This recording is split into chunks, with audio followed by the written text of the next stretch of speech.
been interested in buying a house, setting a budget is one of the first things I suggest my clients do. So if you want to know how much you can afford when buying a house, this is the perfect video for you. So stay tuned because we're going to get started right now.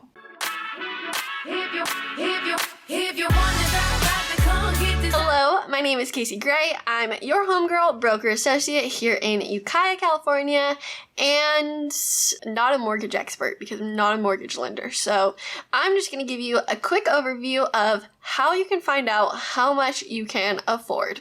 In my handy dandy buyer's guide, you can fill out my guide to saving up for a home. It is in the link down below. You just sign up and you'll get sent the buyer's guide for free, and you can fill out that information on your own time. Some things I suggest are figuring out what your budget is. A lot of Americans, I don't know about other people, don't know how much they spend on a monthly, weekly, daily basis.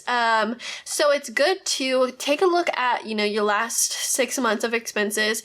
How much are you spending on your car payment, your car insurance, your credit card payment, your student loans, your groceries, your entertainment, your food, your internet, TV, life insurance, pet supplies, your drugs, and alcohol, because that's important, with our culture. Gym, daycare, gas, barber, subscriptions, like that pup box, and clothing and shoes. A very important category in my book. So it's very important that you know how much you're spending on a day-to-day basis and figuring out if, that's manageable if you're going to get a mortgage, because I never want to be the reason why someone can't go get their haircut once a week like that. I don't want someone to be like, oh, I'd really love to get a haircut, but I can't because I got to pay my mortgage and stupid Kasie made me buy this house, which is not the case, but I don't want you to ever kind of think that. That's how I think clearly, so that'd be an issue. So I always suggest doing that. If you don't have that information in order, you can use an app. There's tons out there, Clarity, there's a ton that just go through your bank statements and process what categories are what and how much you're spending.